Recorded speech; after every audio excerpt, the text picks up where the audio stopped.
Welcome to WOPTalk once again, and this time we're coming live from Little Italy at Melrose Restaurant, Bar, Cafe, Sports Bar. I don't know. It's all good. It's beautiful. It only says Melrose. Melrose.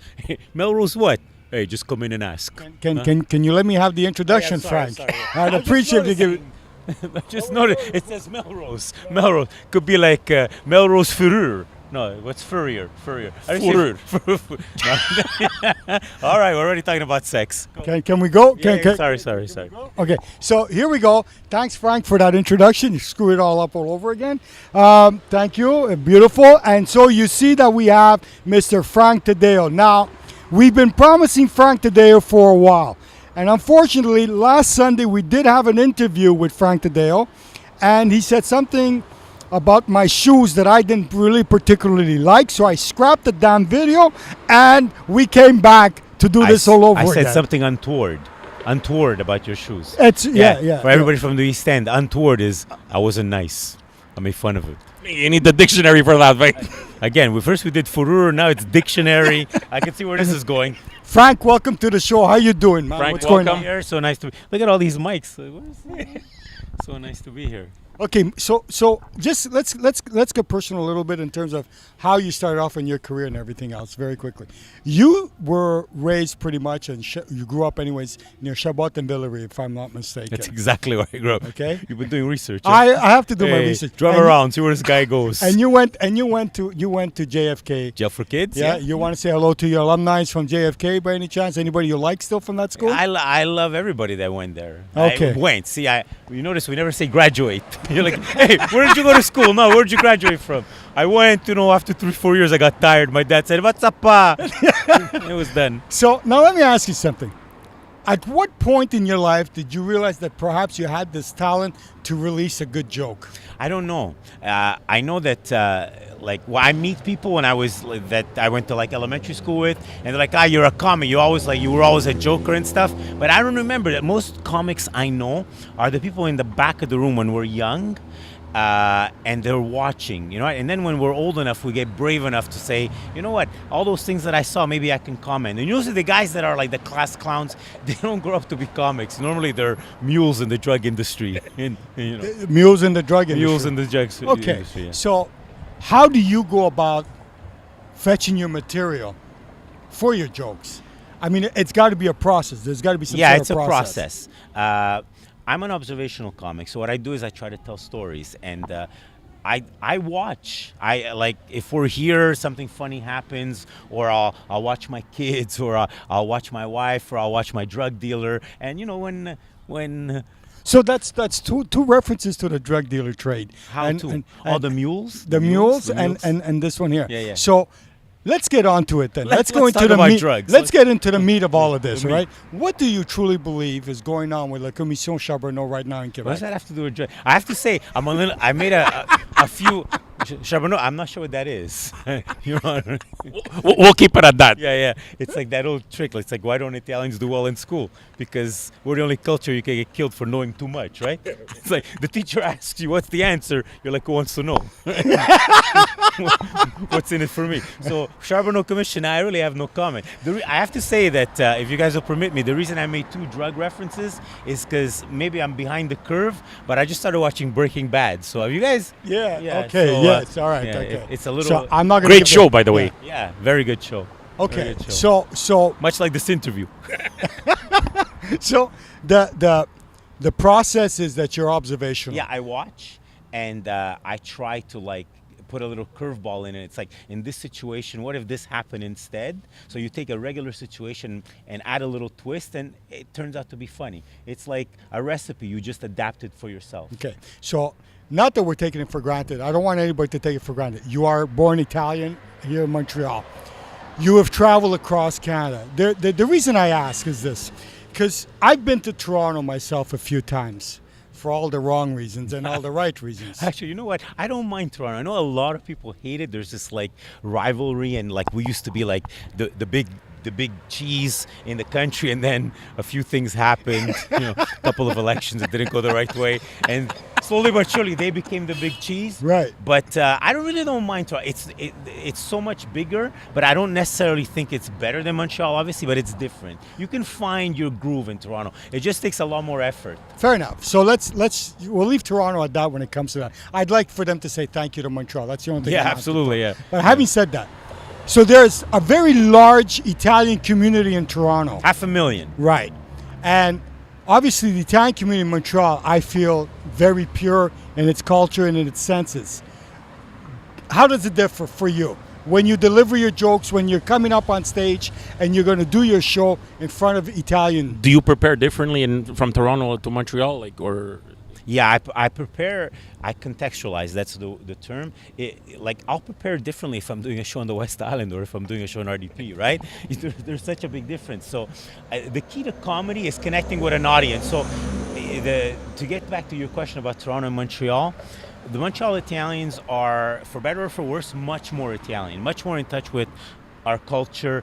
Many, many more of them speak Italian. Right. In Toronto, for better or for worse, they're much more Canadianized, Right. I think for worse. But Okay, I mean, for worse. For Okay. So does your delivery have the same impact, say, in a show in Toronto as it does here in Montreal? It depends, because if I'm doing, I'm lucky in the sense that I have this dual career where I always say, my goal, just like all our goals, is to represent our culture without embarrassing it, right?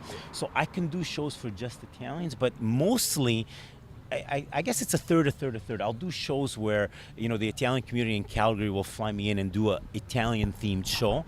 But also a third of the time I'm doing shows where I'm in a comedy club where there might be no Italians in the audience. So you have to adapt your material. You can't just be the guy from the hood, because you'll have fun, but you can't make a living. So tell me, I have a question. So the Italians, right? The Italians that, when you're preparing, let's say in Montreal, the connotations of Italians in Montreal versus let's say the ones in Calgary, is it the same? Or because I always had that feeling that they're somewhat different.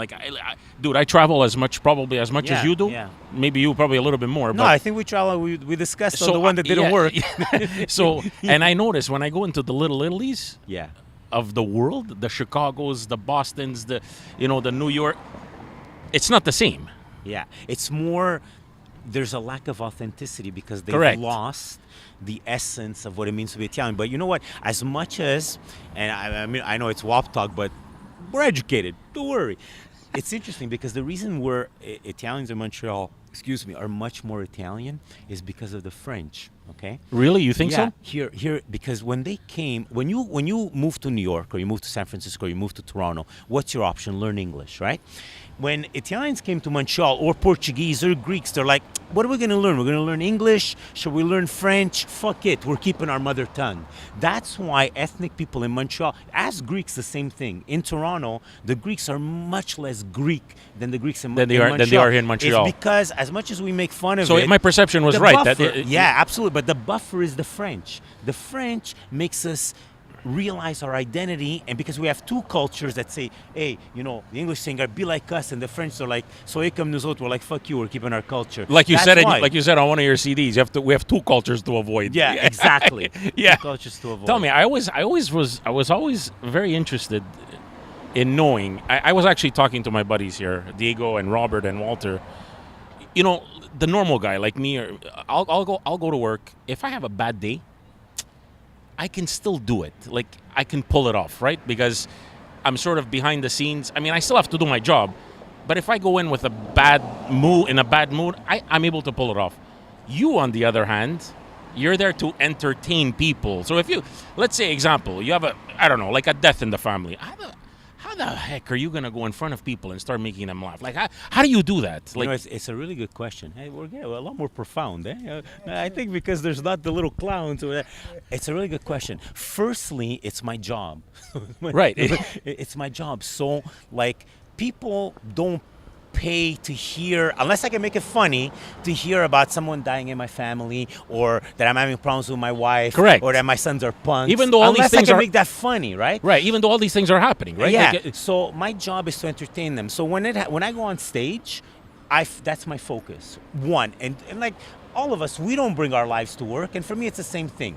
Two, also, if I'm having a bad day, being on stage and getting the feedback from an audience, it's like the best therapy. It makes me like work over things. And three, I only have to do it for like a half hour. Yeah. Who cannot fucking ignore the problems for half an hour? Yeah, I guess that's the difference. You only have to do it half hour, whereas we have to do it for 8 to 10 hours. On stage, but before I have to like You have to prep. eat, after I have to drink, flirt with the waitresses. Just half hour on stage, you know. Yeah, it's Come just on. that half hour. Sometimes do drugs with the audience. Again with the drugs. That's 3. Yes, 3. Oh, 3. Where are we? In Toronto, you're 3. There's a big show. Where'd you go to private school? Let me ask you. Through your observations, Yeah. okay, there's a cultural aspect of things. So you look at the Italian community. Obviously, we focus on the Italian community. One of the reasons I try to contact you to come on our show is because we want to promote the Italian culture and show the Italian culture how we've grown and We've like contributed so much. Exactly. And like, it's a balancing act for us. Do you in your in my politics? Not in your politics. I think price of sexual services should be taxed. We should use that money to fund the schools. That's what I'm saying. Enough of the kids selling those chocolate almonds. Get some girls walking the neighborhood. That goes into the library of the school. Everybody wins. But do you? That's exactly my point. Do you take the political atmosphere, for example, right now in Quebec, do you take it with you when you go on tour, or for that matter, on shows in Montreal itself? You know, I don't do a lot of politics, not because I'm not interested. I'm really interested in politics because politics has a shelf life, right? Like during the last federal election, I did this whole bit how all the federal leaders, the Bloc Québécois, the Conservative Party, the NDP, and the Liberals, they reminded me of teachers we had in high school, right? And it took, like, a bit takes time to write. It could take as little as a day, as much as a month, right? And it was a great bit. But after the federal election, 3 out of the 4 political leaders were gone. So that joke so all that time I invested in building that joke, not because I don't care about politics, but people will tell you when you do topical or political stuff, it has a shelf life.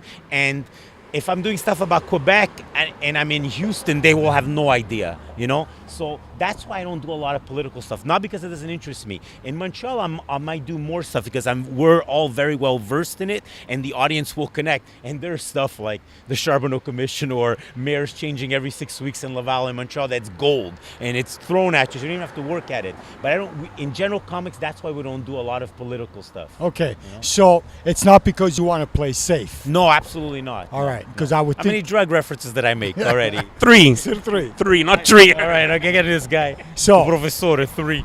Did you guys hear in Stone again? Because I'm a comic, I have a lot of time, spare time. Archaeologists in Stonehenge, in England, they discovered this meal that they claim is the first lasagna. They're saying Interesting that the British discovered lasagna before the Italians, and in Italy, even the parliament, it's caused an uproar. They want to pass a motion condemning it. Okay.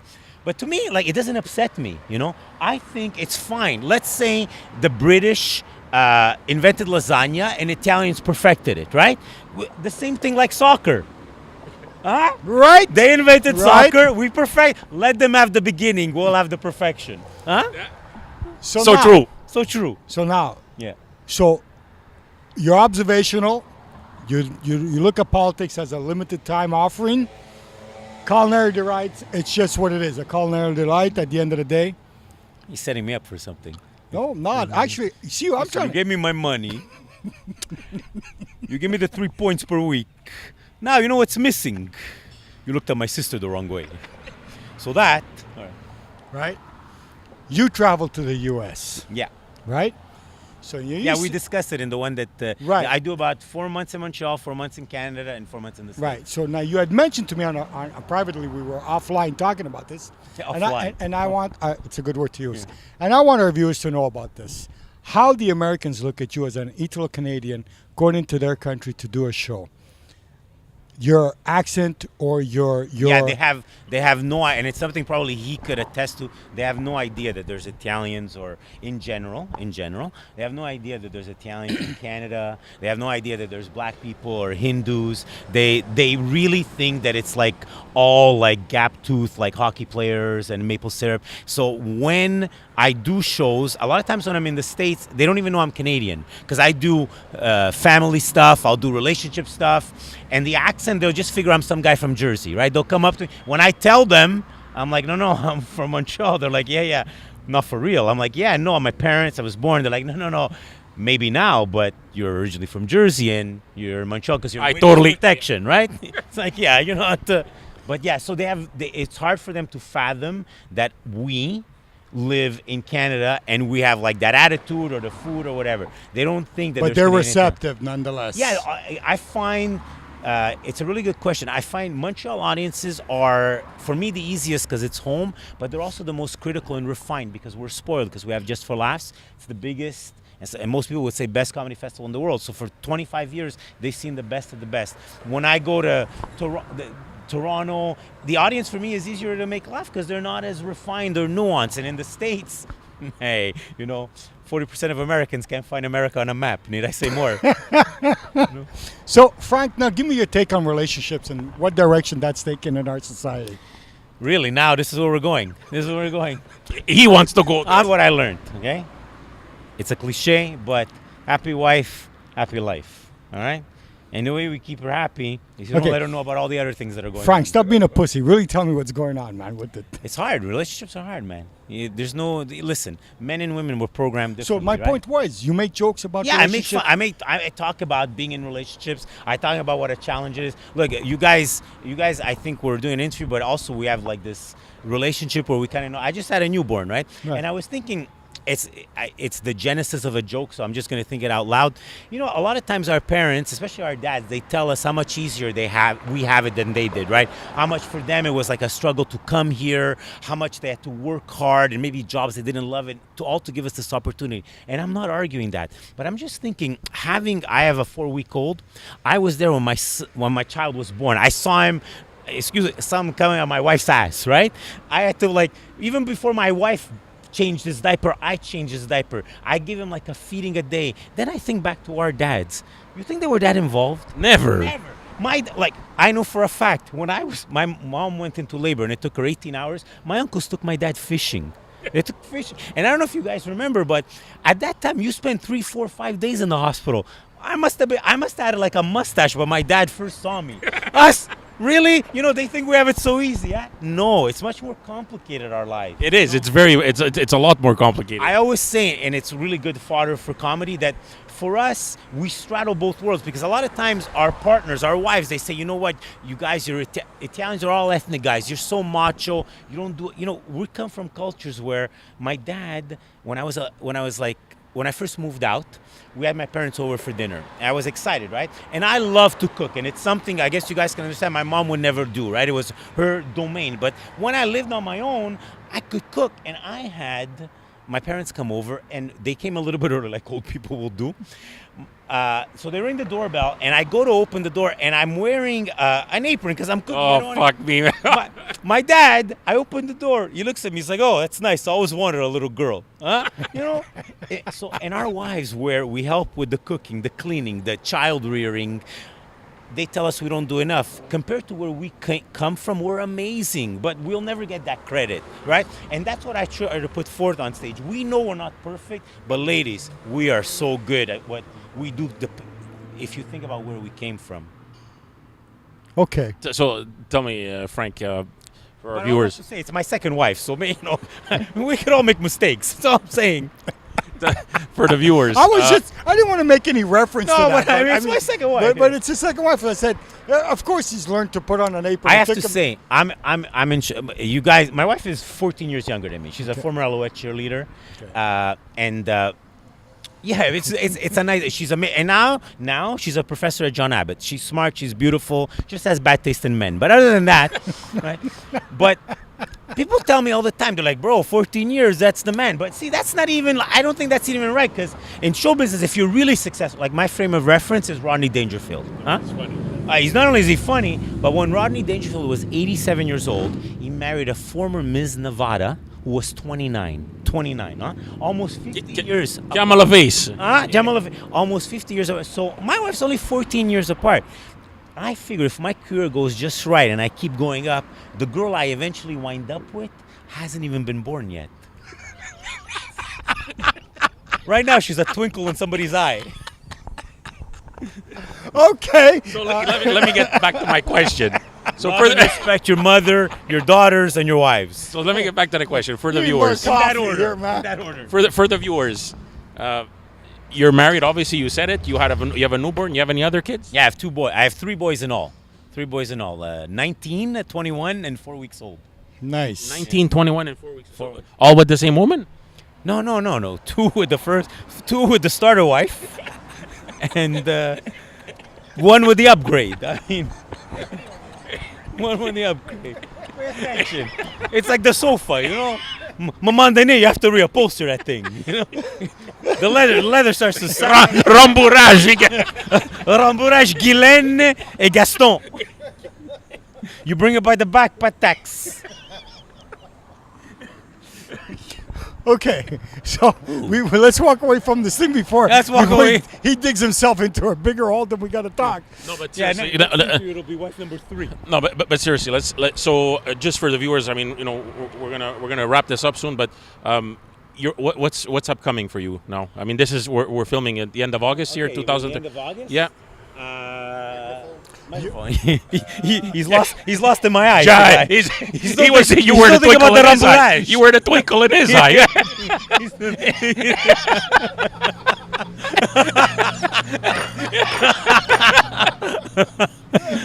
Wait, all this laughter's no.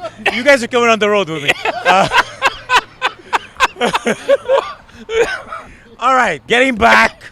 So yes. Okay, what's coming up? What's coming up? New Labor Day. Labor Day. Yeah. My first DVD, follow up to my CD, is coming out. It's called Franco Taddeo, the Comedy Soprano Live, recorded in front of a live studio audience at the Da Vinci Center. It'll be coming out. You can go to francotaddeo.com or just Google my name, Franco Taddeo. This fall, I'll be on tour in the rest of Canada. I'll be home in mid-November. I'll be starts in Toronto, Kingston, Calgary, Vancouver. A weekend in Saskatchewan, which will feel like 2 weeks, and I'm looking forward to coming home. So I'll be on tour across Canada. Come back in November, do a few fundraisers back home, and touch base with being home, and then go to the States for December and January. We want you to come back I'd love to come back. after your tour for 2 reasons. Bring your experiences back Talk over about here. my divorce Bring back your experiences with us. and also at update you on same the time- Rambourage situation. Just because it's French, it's funny. And also at the same time, to relaunch your DVD on our show. Oh, I would love to do that. Yeah, I'd love for you to come back. Frank, it's always a pleasure. Thank you very much. So nice It's seeing been you. so We nice. can make this a weekly thing. Okay. Thank you very much. So, folks, thank you very much. This has been WOPTalk with Frank Taddeo. I want to thank Robert Ferrantelli behind the camera, Walter taking care of the sound, Joey Pizzuto. It's always a pleasure. I want to thank once again Melrose Restaurant in Little Italy. Gorgeous place. Fantastic. Frank and Jimmy. Frank and Jimmy in there. Fantastic. And come and say hi to Rebecca. Beautiful waitress. She knows her business. She knows what's going on. Thank you. And we'll see each other next time. Be good.